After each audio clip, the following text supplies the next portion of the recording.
everybody. Welcome to Bestie Book Reviews. I'm here with my bestie, Mandy. And I'm here with my bestie, Jessica. So class is back in session. This is our second to the last Romance 101 class. And today we are going to be teaching you guys all about apocalyptic romance.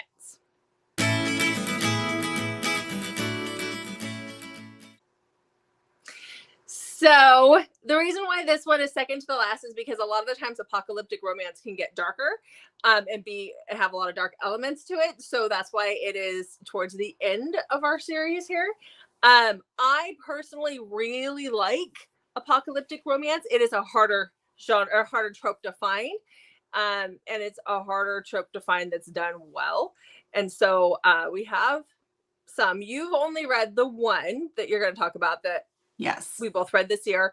So we're both just going to stay on here. But things that you need to know for apocalyptic romance. So what is it? So it's a romance that happens at the end of the world. The world has already ended at this point, typically. And our hero and heroine not only have to like find each other and do all that good stuff, but they also have to survive. A lot of the times you see, I'm not a big zombie person at all. So I don't tend to go for the ones with zombies. There are a few that they have that, but a lot of the times it's very much like the pandemic. Everybody gets sick and they start to die. So, except it's taken to a whole nother level. So, there could be all different reasons why. Why are you spacing? I'm sorry. You were just gone. Mandy was turning into a zombie. So, I don't think there's a lot. I mean, post-apocalyptic is pretty self-explanatory. There are a lot that are reverse harems, but I don't think I have any reverse harems on this list. Well, I have one. No, I don't. We'll see when I get to it. All right. No, I don't. They're all male, female. But I bet a lot of them are because typically there's not as many women as men, and then you just get the whole. So.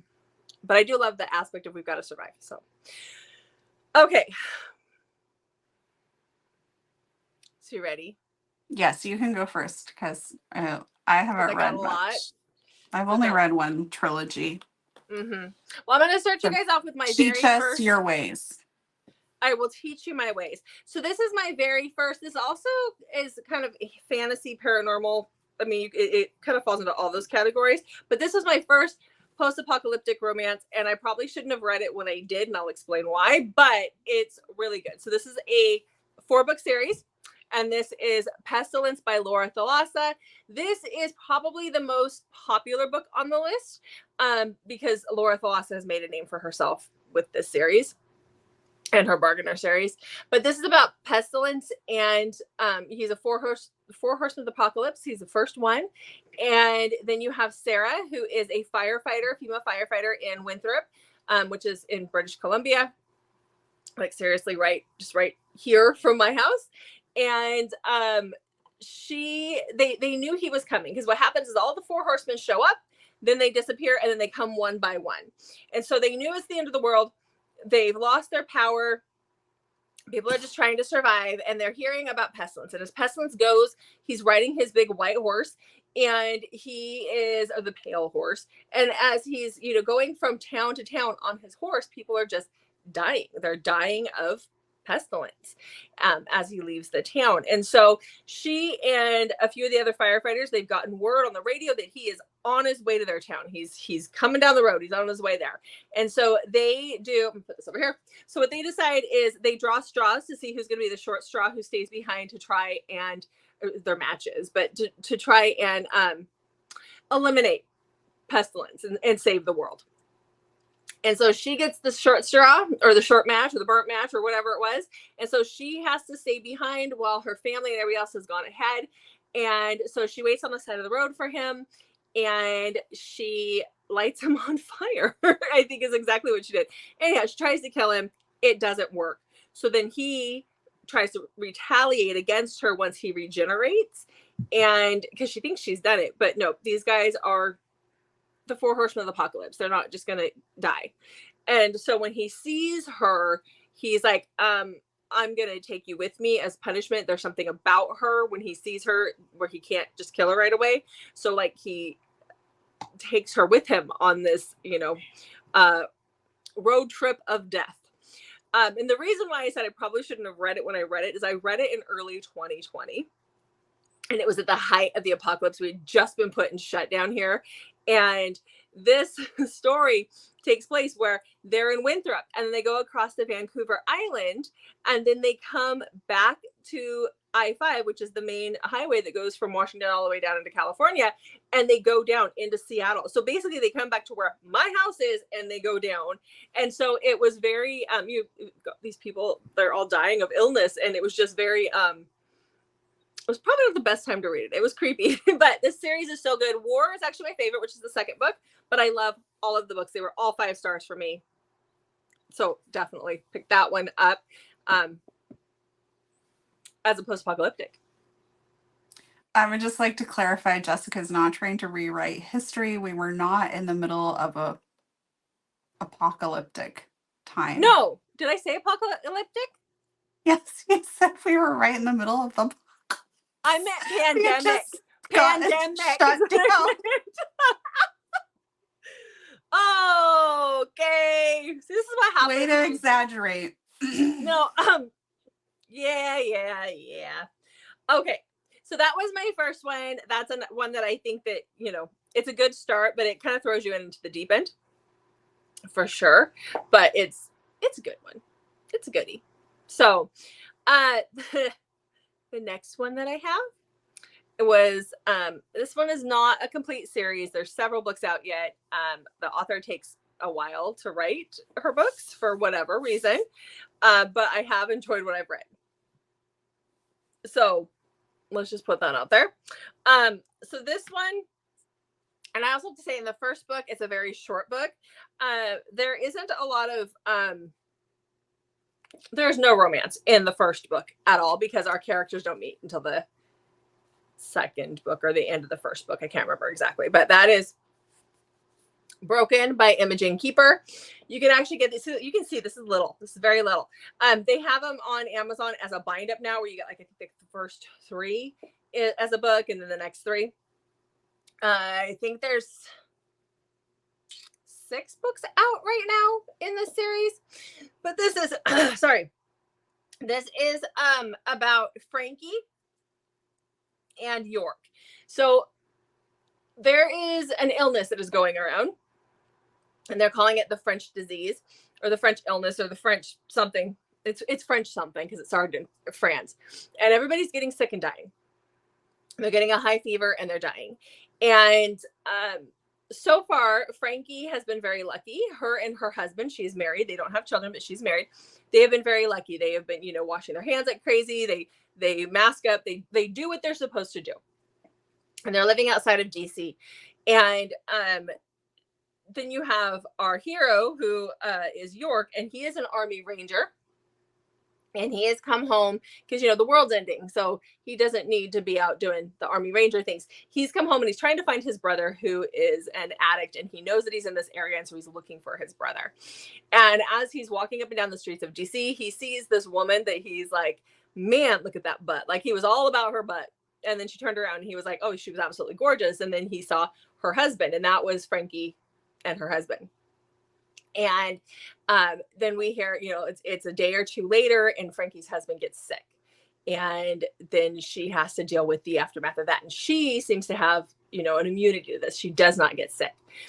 But when she loses her husband, York hears her scream from miles, like from wherever he's at in that same area, still looking for his brother. And he just knows that something's not right.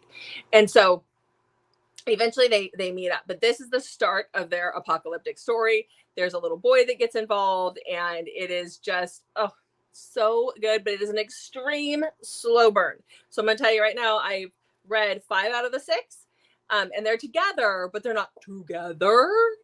Like they're together, but nothing's happened yet in the bedroom.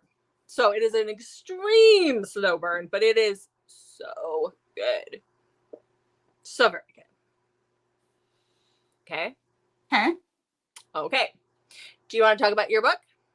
Is that where it would fall in your? We can put it here. Yep. Apocalyptic progression. And I have it, so I can hold it up for you. Okay. I do have to say before you get started, I love this one that you're going to talk about so much that it's going to be in my top reads. I don't know where it's going to fall for the year, but it will be in there. Oh. You don't want to make that list, do you? I have tried so many times to just kind of come up with a rough draft. It is too difficult. I have a couple rough drafts. I'm not participating in my top books for the year. Sorry. You are participating in your top books for the year. Once again, you have to. You are not my boss. But I want to be. I know. You're so bossy. Okay, so here. This book right here, right? Yes, The Third Storm. So, this is about... Oh, Rowan. I was like, what was her name? I was waiting for it. Okay. So, storms are ravishing the country. Like, we are in post-apocalyptic times here. Things have gone downhill pretty quickly. Rowan's sister has died, leaving her with her twins, boys. So Rowan is in charge of these boys, and she is doing everything she can to make sure they survive. So we have Bo and Lewis, who she calls Bolu, which is super cute. Yeah. And her ex is in the military, and he has gotten a hold of her and told her that he can get her passage on this ship because everything is starting to flood. And so if she gets on this ship, she will be safe. She can bring the boys. Somebody has died, so she is that, and people don't know this person's dead, so she's like taking their place. And so as she is traveling, they come across a man that is still alive, but he's unconscious. And the boys are like, we can't just leave him. And so she's like, fine. So they hork him. I think they have like some sort of cart system they're dragging with them. So they hork him onto that and take him out to where they're supposed to go. At the dock, they have to take like a boat out to the big ship. And so she says who she is and claims that he is her husband and that he's been hurt.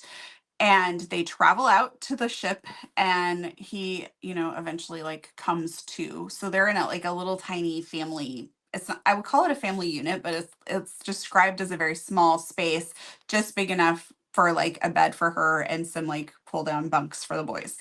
And so she tells the stranger basically like, hey, here's what's going on.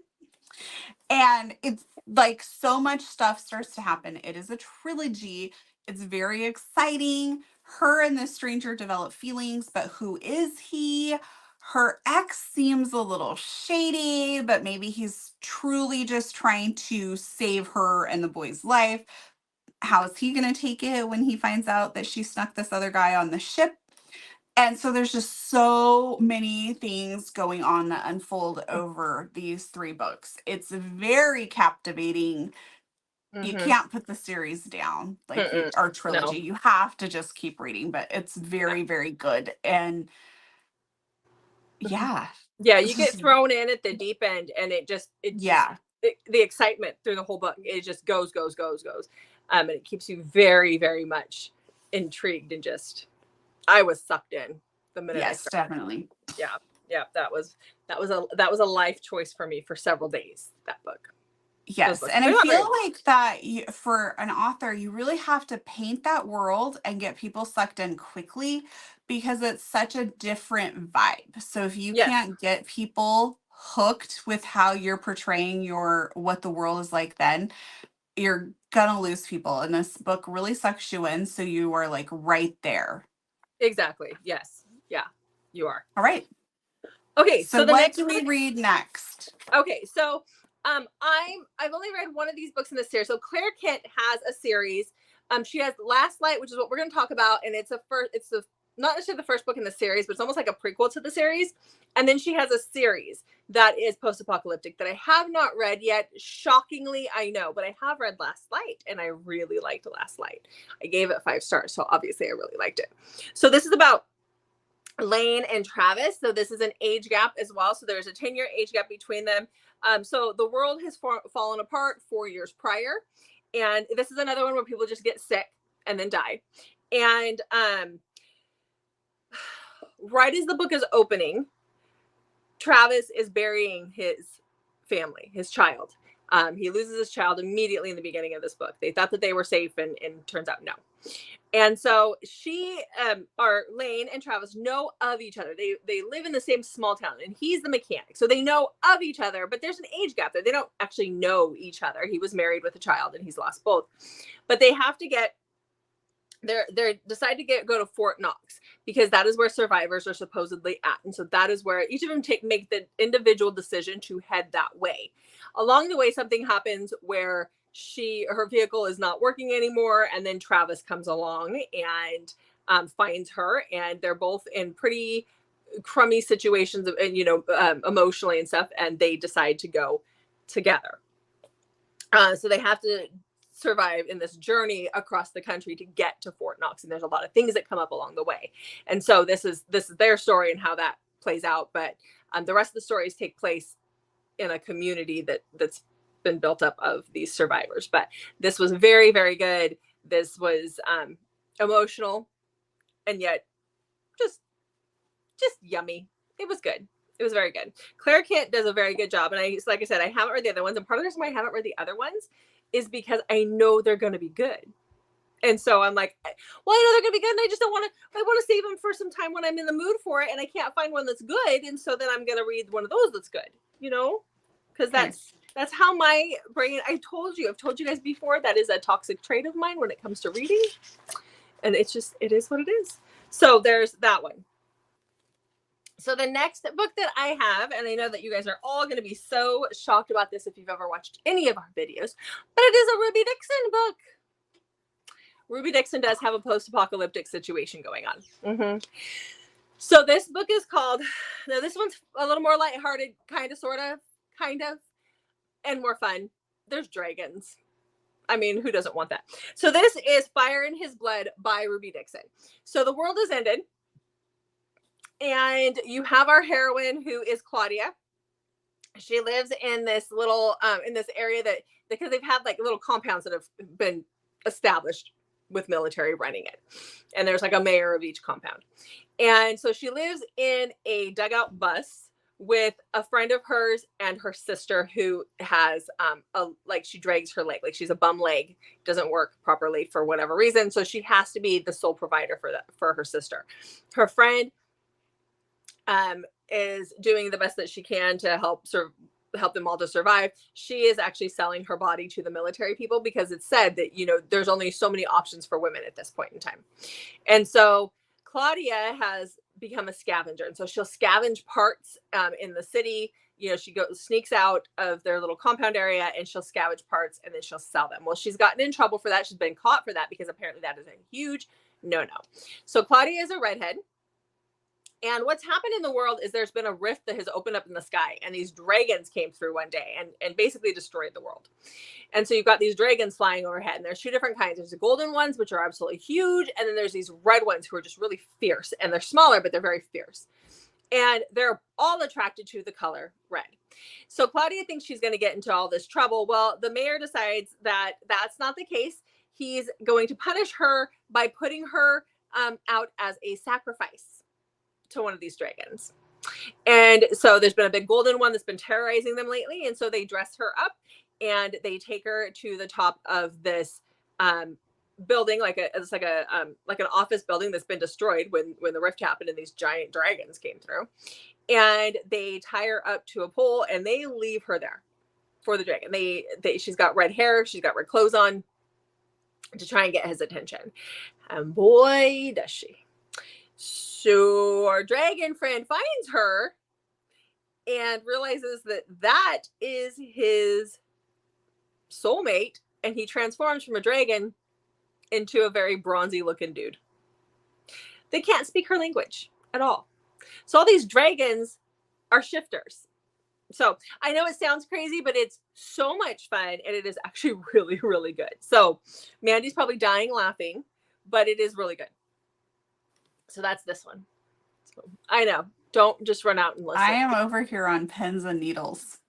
There's audio for these ones. So I know that that's exactly what you want to read. So, Mm-hmm. Okay, we still have a few more that we're going to talk about here. But they're not dragons. Just thought you should know that. Okay. Okay, so the next one that I have is a favorite of mine. I do a reread of this one at least once a year, I think. Yeah, roughly once a year. So that is A Wilderness Within by Emma Castle. This is about Lincoln and Caroline. So Lincoln is he was really high up in the military. He was he was Delta Force. That's what he was. So he was Delta Force. And when this illness started in the world, he was called home, and it was his job to protect the president, and he got roped into doing that. So he's in a bunker now with the current president, who was his best friend, who was also Delta Force with him, because this illness like dries your body out, where you become like chalky, like all your fluids leave your body. You just become so dehydrated that you die. And we've gone through a few presidents at this point in the bunker, because they all keep getting sick and dying. And so he's with his best friend. His best friend is now dying, and he is the last one left. And he knows he's immune because he hasn't gotten it. I mean, he's been in this bunker for quite some time with these people. They're all dead, and he's the only one that's survived. And so after his friend passes, he leaves. And definitely check trigger warnings for all of these books, because they are post-apocalyptic. So there are things that happen. But this one, there's a scene in the beginning that's kind of rough to get through. But he decides to leave the bunker and try and survive and just see what the world's like and make it for himself. And then you have Caroline. So Caroline was the only survivor at the Chicago O'Hare Airport. She flew home, or she was on her way flying home. She had a layover in Chicago when the illness broke out. And people started getting sick in the airport, so they shut the airport down.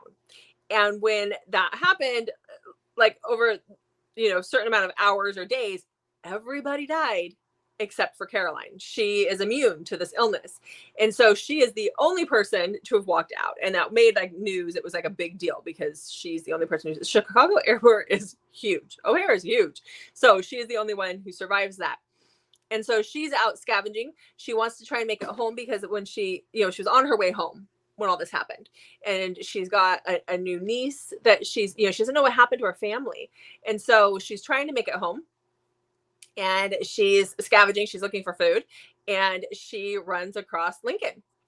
And Lincoln is like, you're the only woman I found. So you're coming with me. This is the end of the world. And he's very good about waiting for consent, but he also is like, it's inevitable. You're the only person I've seen. And so this is their story, and he takes her on a journey to try and go home and find her family, and to try and figure out why they're immune and how they can use that to help others. So this story actually had a really positive like message in it. It was really good.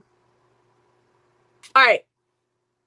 So I have 3 more, and then I feel like I'm talking a lot because I think I'm the only one that has these. But yeah. Hey, Okay, our viewers ready? will be ready for post-apocalyptic reads. Hey, if anything, these prepare you for an eventual apocalypse. So you know what not to do. Okay. Okay.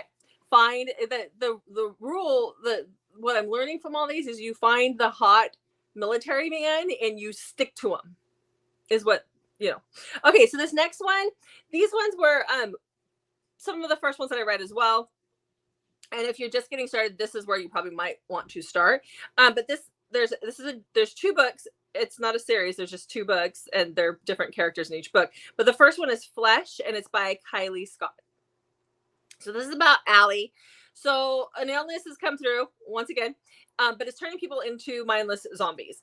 And Allie, being scared of what's happening, she's the only one to survive in her home, and she has like boarded herself into the attic so that she's got to be very quiet. You can't make noise, otherwise the zombies are coming after you. But it's been several weeks, and she needs food, and so she has to leave her attic and scavenge some of the neighboring houses for food. And that's when she runs into one of our heroes, because there's two. This is an MFM. But you have Daniel and then you have Finn. Finn is a former cop and Daniel is just a bad boy. He's just a bad boy is all he is. And she runs into one of them while she's scavenging and they decide to keep her. And then, you know, it just kind of all goes downhill from there. I remember listening to these and they were pretty quick listens, but they were, they gave me what I needed. There were zombies and two bad boys. I don't know what else you could ask for in a post-apocalyptic post. I can't even say it now. Where'd you go? I'm right here just listening to you. But we both like Kylie Scott. So I think out of all of them, this was the one that I rated the lowest, but I still liked them out of everything. Most of these were 5 stars for me. I think this one was like a 4. So just saying, they're all great. Okay. All right. Are you ready for the next one? I am. Okay. So the next one is Beneath Blood and Bone. And this is by Madeline Sheehan and Claire C. Riley. So this is the second book in a series. I did not read the first one because the first one didn't feel like it was a romance from what I could tell by the book. So I didn't want to read it because that's not what I want to read. So I just jumped into the second one. And you can read them as standalones. So the world has ended. It's a zombie situation again. And you have, you know, where these compounds have come up, right? These survivor camps. And in this one survivor village camp thing, you have Eagle, who is in charge of it. And he is, for lack of a better term, an absolute a-hole. He is just a dick. And he is not nice, but he's doing what he has to do to keep the survivors alive. And one day, his scavengers, his people that kind of go out and make sure, you know, look for things, comes across Autumn. Autumn is mute and she's dirty and she's been on her own for years. I think it said 4 years. This 4 years after the fall. So she's been on her own for 4 years, just trying to survive, being chased down by these zombies, just trying to make it. And she's learned that being in these camps is not always a good thing because there's guys that want things from you and she's not willing to give those things up. And so when these guys find her, they capture her, they bring her back to the compound and she is not happy about it. She keeps trying to escape. But because of circumstances, Eagle decides to, you know, that he's got to protect her and he's got to take care of her. And it's pretty reluctantly that he does this, but this is their story and you find out why she's not talking and what happens. And you see Eagle go from, you know, very mean to soft for her. So, you know, but just soft for her, nobody else. Just so we know. Because we don't want them to get soft for everybody else. So yeah. Okay. Okay. Are you ready for the last one? I am. I know. Pins and Needles. This is actually a trilogy. And they just changed the name of it. So this was by B.B. Easton. This was called Praying for Rain. This is her Rain trilogy.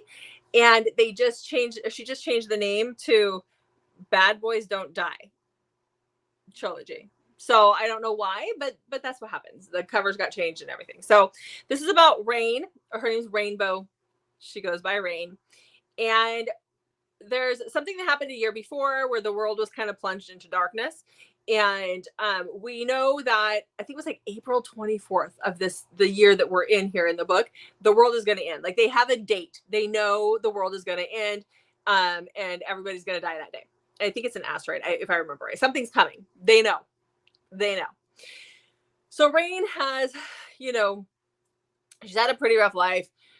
She's cool with it. She's like, you know what, after that day, I won't be in pain anymore. And cool. Let me go take some more drugs. You know, just to try and numb the pain. Where's those oxys at? You know what I mean? Like she's trying to numb the pain. She's just trying to survive. Then you have Wes, who has come home to this small town, knowing that the end of the world is coming. And he just wants to survive. So he's, you got two different ends of the spectrum here. But something happens. He ends up saving Rain from something. And that really just pushes them together. And so you have this the situation where they're trying to survive, and they're trying to survive to this day where the world's supposed to end. And they're already in a post-apocalyptic situation. So I remember reading this while wrapping Christmas presents year before last, and just being sucked in. The audio was great for it, and I just remember being like, this is good. This was good. So 3 books, definitely worth the crazy ride they send you on. So there you have it. Those are post-apocalyptic. Okay. Yeah, that was a lot of talking. So go check that out. Do your homework. Do your homework. Read a post-apocalyptic, and let us know. Let me know if you have a post-apocalyptic book that you love. Definitely tell us in the comments below, because I would love to hear that. But next week we're going to be doing dark, and then it's our graduation ceremony. Haha, yes. You'll be graduating from romance school. You'll be full-fledged crazy romance addicts at that point.